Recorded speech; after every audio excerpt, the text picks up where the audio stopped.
नमस्कार दर्शकों, स्वागत है आपका डीडी किसान चैनल के धरती का अमृत जैविक खेती के इस एपिसोड में।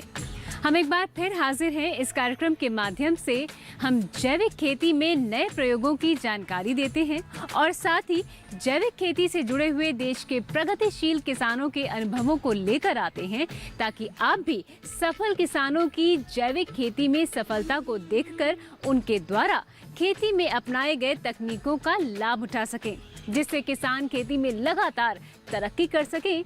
तो चलिए शुरू करते हैं आज का सफर।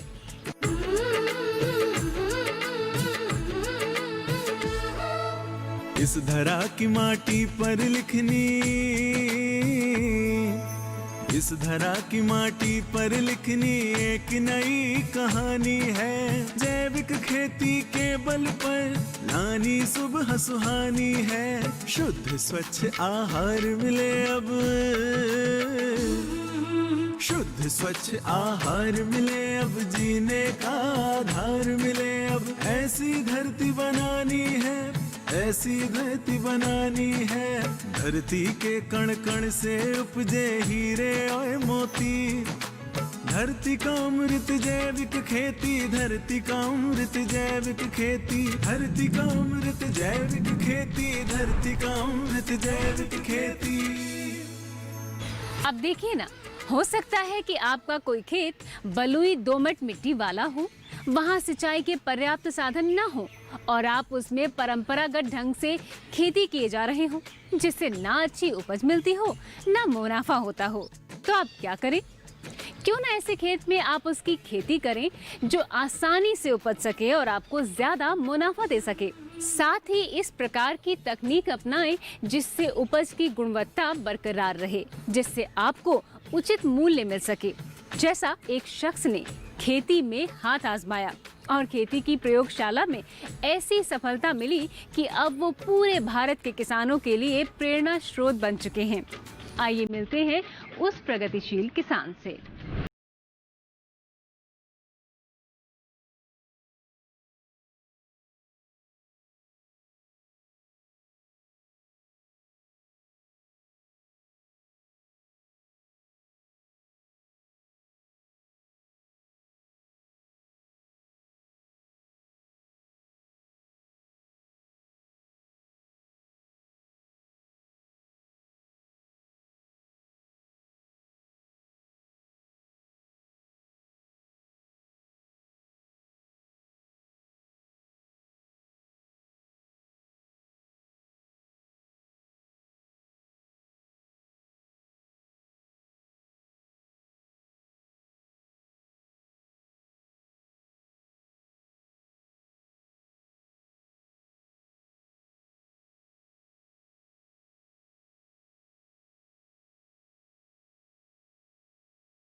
कुछ जानता भी नहीं था कि नाम सुन के कुछ अधिकारियों से मैंने मिला, तो मैं दुर्गापुरा गया। तो दुर्गापुरा जाने के बाद में हमारे हॉर्टिकल्चर डिपार्टमेंट के अंदर हमारे डिप्टी डायरेक्टर थे, उनसे हम मिले। जिस दिन हमने आवेदन किया उसी दिन हमारे को सेक्शन लेटर मिल गया। तो हमने 2 पोली हाउस की अप्लाई की थी, दोनों पोली हाउस की मिल गई। तो 2 पोली हाउस हमने लगाई थी। तो हमारे हॉर्टिकल्चर के डिपार्टमेंट के अधिकारी ने बोला था कि यार पहले आप एक लगाओ, क्या पता कामयाब होगी नहीं होगी। नहीं सर, हमारे को 2 लेना है। तो उन्होंने तो हमारे को 2 पोली हाउस दिया। आधुनिक खेती के लिए सरकार से मिला सहयोग। राम नारायण चौधरी जी ने साल 2013 में पॉली हाउस लगाया।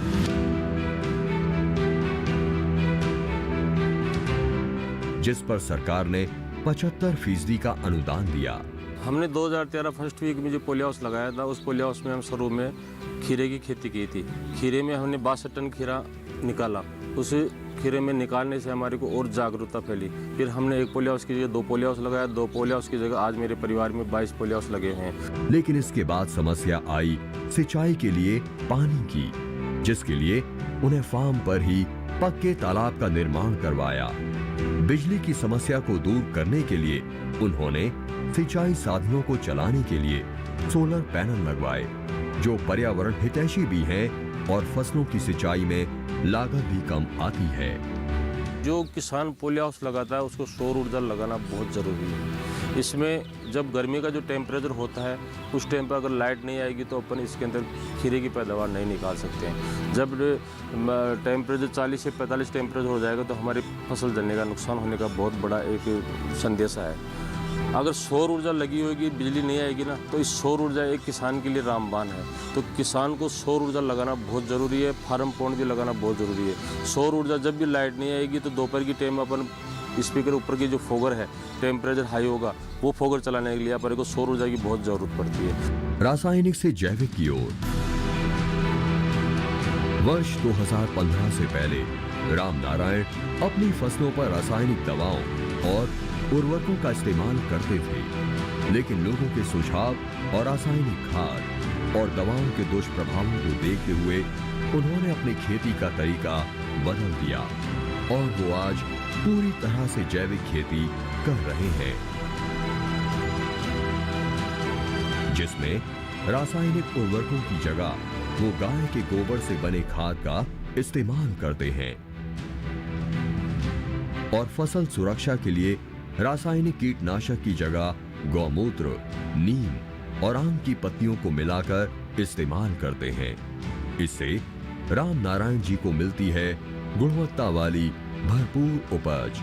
जो जैविक खेती जो हम कर रहे हैं उसके अंदर हम अंदर पॉली हाउस के अंदर हर आदमी को घुसने नहीं देते हैं। दूसरी चीज़, हमने जो भी जैविक का जो काम करते हैं, जो काढ़ा बनाते हैं, जो जैसे जैसे नीम ऑयल है, अपने आकड़े के दतुरे हैं, गोबर को सड़ाते हैं और कई चीज़ें हमारी जैसे छाछ होती है, हमारे छाछ के अंदर भी हम उसको भी मतलब बहुत 3-4 दिन तक उसका मतलब उसको एक खटाई, अच्छी तरह खटाई देके उसका भी हम स्प्रे मारते हैं ना, तो हमारे को एक रामबाण से मिलता है।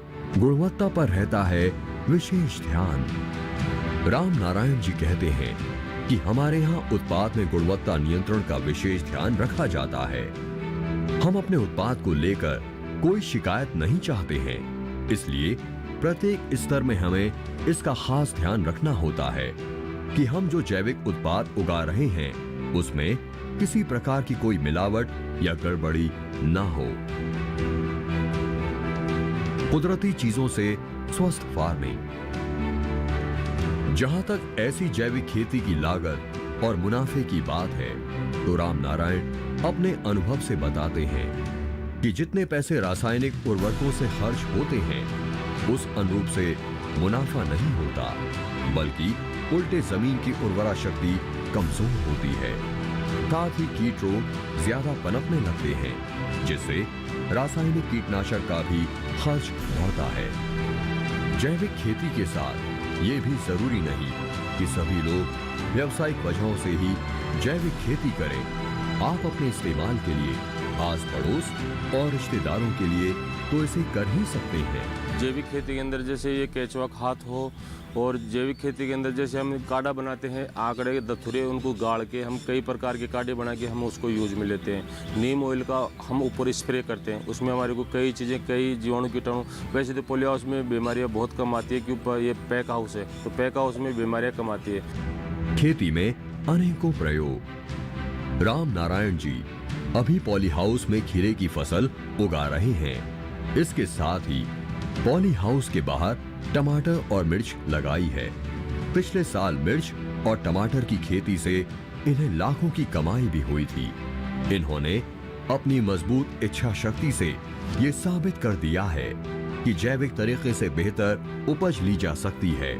आज के समय में किसानों के पास सबसे बड़ी समस्या पानी और जमीन की है। अगर किसान कम जमीन से ज्यादा उपज की चाह में पॉली हाउस या नेट हाउस का रुख भी करें तो ज्यादा लाभ ले सकते हैं। मेहनत और लगन ने दिलाई पहचान। अपनी इसी लगन की वजह से राम नारायण जी को कई सम्मान मिले। 2014 में उन्हें तहसील स्तर पर सम्मानित किया गया। इसके अलावा 18 मार्च 2018 को उन्हें राष्ट्रीय स्तर पर सम्मानित किया गया। जो किसान खेती से अपना मुंह मोड़ रहे हैं, उन्हें ऐसे किसानों से सीख लेने की जरूरत है। उन्हें अपनी कमियों को परखकर उसे दूर करने की जरूरत है। जरूरत है नए प्रयोगों के साथ नई तकनीकों को अपनाने की। और अगर आप ये सब कर पाएं, तो आपकी खेती असल मायने में आपके लिए किसी कमाई वाली फैक्ट्री से कम नहीं होगी। कि जितने से कम हो, जितना जहर कम हो, जितने से जितना कम हो, यूरिया वगैरह जितना भी है ये सबसे कम देवे और सबसे कम जहर देके ही अगर खाने के अंदर जिस आदमी को 10 मन गेहूँ पैदा करता है वो चाहे 8 मन गेहूँ पैदा कर ले, पैदावार कम हो जाए उसकी अपन को बर्दाश्त है। लेकिन मैं किसानों को ये संदेश देना चाहता हूँ कि इस जहर से बचे और ये जहर कभी भी ला के अपने खेतों में नहीं डाले। इस खेती भी हमारी आगे से आगे इतना खेत बिगड़ते जा रहे हैं इस केमिकल डालने से, जो हम आने वाले टाइम में हमारे बच्चे भी खेती नहीं कर पाएंगे। खुद पर भरोसा रखकर जैविक तकनीकों की समझ के सहारे जब उन्होंने ये जोखिम उठाया तो आज वो इसकी बागवानी कर काफी लाभ कमा रहे हैं। इस तरह जैविक खेती के इन आसान तरीकों को अपनाकर न केवल खेती में लागत कम की जा सकती है बल्कि अच्छी कमाई का जरिया भी ढूंढा जा सकता है। फिलहाल यहाँ वक्त एक छोटे से ब्रेक का। आप बने रहिए हमारे साथ। आगे की कड़ी में मिलते हैं जैविक खेती करने वाले एक और सफल किसान से। धरती का अमृत जैविक खेती, धरती का अमृत जैविक खेती। प्रगतिशील किसान रणधीर सिंह बताते हैं, पहले उनको अपनी फसलों में पैदावार तो मिलती थी, मगर कई बार तो सब्जी खराब हो जाने से नुकसान उठाना पड़ता था। धरती का अमृत जैविक खेती, धरती का अमृत जैविक खेती।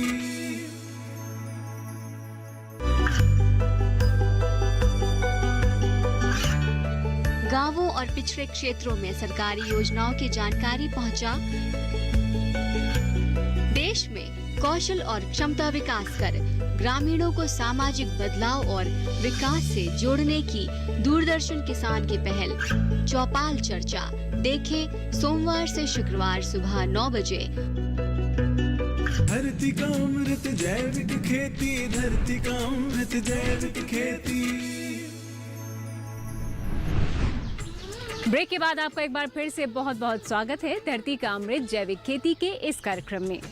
कहते हैं कि समस्याओं से निपटने के लिए जुनून और सही लगन चाहिए। एक किसान ने उपज की परेशानी से निपटने के लिए अपनी लगन और मेहनत से कुछ ऐसा कर दिखाया कि जिससे वो न केवल खुद जैविक खेती कर अपना जीवन बदल चुके हैं बल्कि अपने क्षेत्र के लोगों का भी जीवन बदलने में जुटे हुए हैं। वो एक मुहिम बनाकर लोगों को परंपरागत खेती से अलग एक ऐसी अलग जगह रहे हैं जो खेती को सिर्फ जरूरत के बजाय लाभ का कारोबार बना सके। तो कौन है वो जुनूनी किसान? आइए मिलवाते हैं हम आपको इस कड़ी में।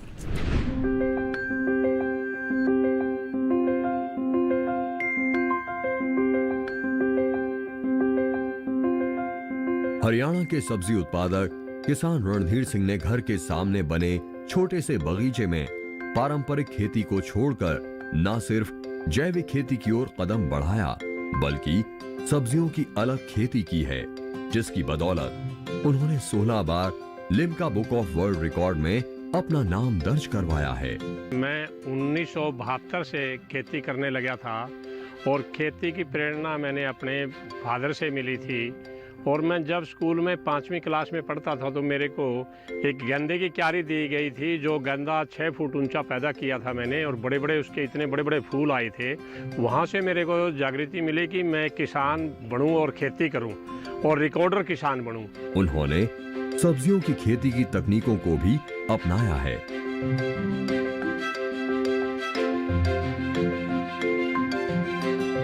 हरियाणा के गांव शाहबाद जिला कुरुक्षेत्र के रहने वाले हैं रणधीर सिंह, जिनका शौक खेती में नए नए प्रयोग करने का है। इसी के चलते उन्होंने अपने घर के बगीचे में सब्जियों की ऐसी किस्म उगाई है जिसको देखने के लिए दूर दूर से लोग पहुंचते हैं।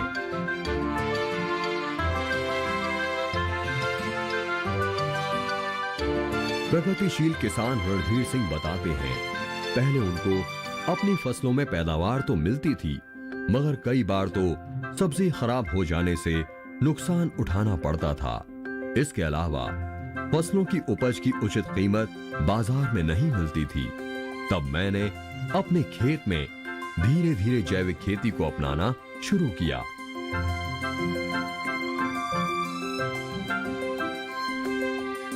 और इससे संबंधित नई नई तकनीकों के बारे में भी पढ़ना शुरू किया। इतना ही नहीं, किसान मेलों में कई तकनीकों के बारे में जानकारी जुटाई और फिर धीरे धीरे उन तकनीकों को भी अपनाना शुरू किया। आज किसान रणधीर सिंह अपनी 5 एकड़ जमीन पर सब्जी की खेती कर रहे हैं। वे सबसे ज्यादा टमाटर, बैंगन और ब्रोकली समेत बाजार में मांग के अनुसार सब्जियों की खेती करते हैं। रणधीर सिंह इन सब्जियों में जैविक खाद का प्रयोग करते हैं। कोई भी रासायनिक उर्वरक का इस्तेमाल नहीं किया जाता है। वो गोबर से तैयार खाद, मुर्गियों के मल से तैयार खाद और शुगर मिल से निकले अपशिष्ट का खाद के रूप में प्रयोग करते हैं। रणधीर सिंह अपने बगीचे में 5 फुट 5 इंच और 5 फुट 8 इंच की लौकी उगा चुके हैं। इसके अलावा 3 फुट की अरबी और 700 ग्राम का लहसुन उगाने का रिकॉर्ड भी उनके नाम है। और पहले मेरे रिकॉर्ड 16 रिकॉर्ड है आज से पहले मेरे लिम्का बुक में। जैसे लौकी के रिकॉर्ड मेरे 3-4 हैं और शलगम का रिकॉर्ड है 5 केजी का कच्ची का। करेले का 2 फुट का लंबे का रिकॉर्ड है। यही नहीं, रणधीर सिंह अपने बगीचे में हल्दी, लहसुन, अरबी, गन्ना, मटर, ब्रोकली और गोभी उगाते हैं। और बैंगन कच्चा में कोई दवाई नहीं डालता रासायनिक, और मैं सिर्फ नीम की दवाई डालता हूँ। नीम का घोल या नीम के पत्ते गर्म करके वो डालता हूँ उससे। और रतालू भी लगा हुआ है मेरे यहाँ, तो जो सर्दियों में खाते हैं। जिमीकंद भी लगा हुआ है मेरे यहाँ पर। और जी मैंने अभी नई गोभी लगाई है, टमाटर लगाया है, गाजर लगाई है और आलू लगाना है, अभी खेत तैयार है। और इधर मैंने भिंडी लगा रखी है। और ये भिंडी है जो इसकी एक बार लगाई थी, देसी वैरायटी भी है और हाइब्रिड भी, दोनों है मेरे पास। और कोई सी में भी मैंने रासायनिक दवाई नहीं डाली, ना रासायनिक खाद डाला, देसी खाद डालता हूँ। कार्यक्रम में यहाँ वक्त है एक छोटे से अंतराल का। धरती का अमृत जैविक खेती के इस कार्यक्रम में सफल किसान के साथ सफर यूं ही जारी रहेगा और इनसे जानेंगे कुछ और नई जानकारियाँ। तब तक के लिए आप बने रहिए हमारे साथ। धरती का अमृत जैविक खेती, धरती का अमृत जैविक खेती। मैं अपनी जैविक उपज को खुद बेचने के लिए जाता था, लेकिन अब जैविक उपज की अच्छी मांग है। यहाँ मेरी उपज हाथों हाथ बिक जाती है।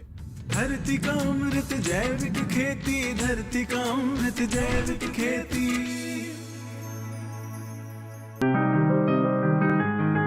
बीमारियों से कैसे बचेगी फसल? मवेशियों की मुश्किलों का क्या है हल? कहां से लाएं बीज, कितनी लगेगी खाद? किसानों के हर फोन का विशेषज्ञ देंगे जवाब। देखिए हेलो किसान लाइव सोमवार से शुक्रवार शाम 6 बजे। धरती का अमृत जैविक खेती, धरती का अमृत जैविक खेती। ब्रेक के बाद आप सभी का एक बार फिर से स्वागत है धरती का अमृत जैविक खेती में। आइए जानते हैं सफल किसान से उनकी जैविक खेती से जुड़ी कुछ और महत्वपूर्ण बातें जो आपके लिए काफी फायदेमंद हैं।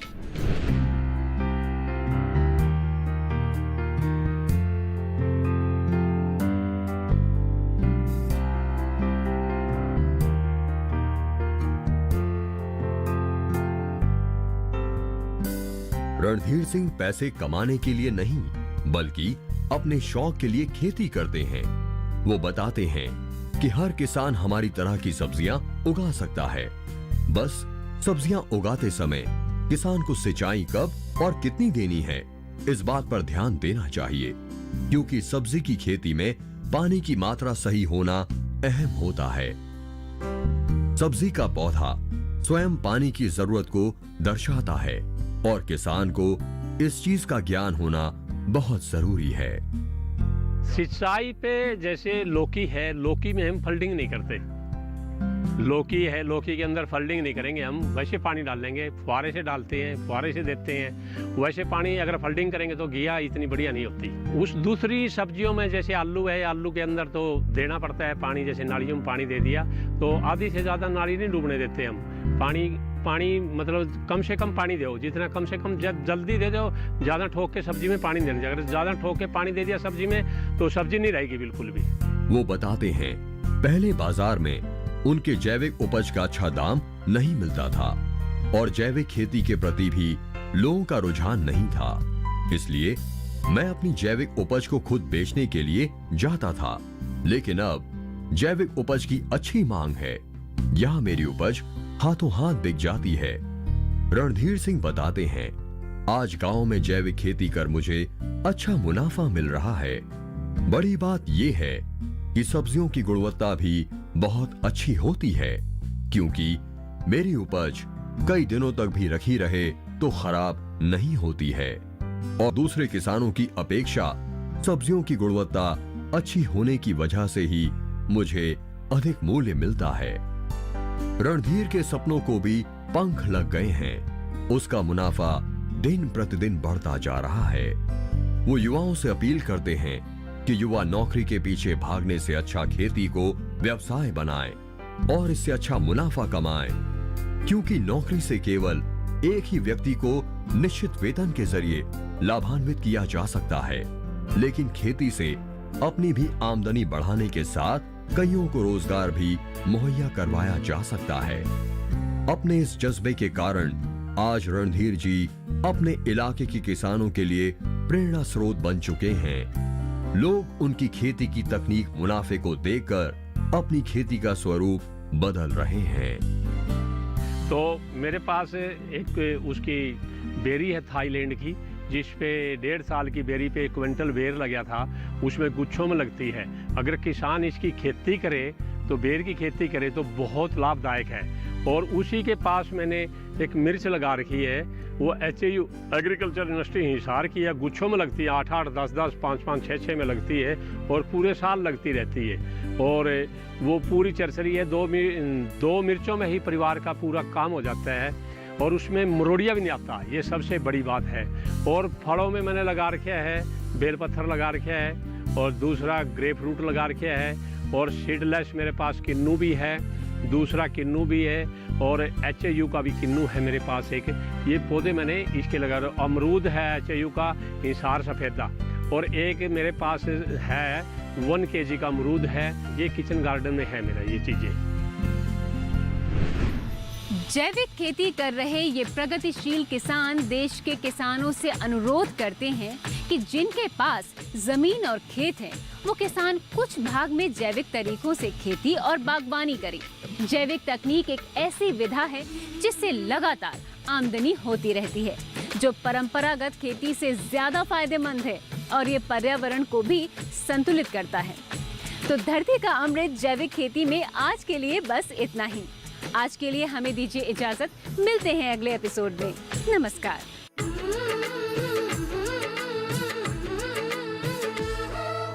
इस धरा की माटी पर लिखनी, इस धरा की माटी पर लिखनी एक नई कहानी है। जैविक खेती के बल पर लानी सुबह सुहानी है। शुद्ध स्वच्छ आहार मिले अब,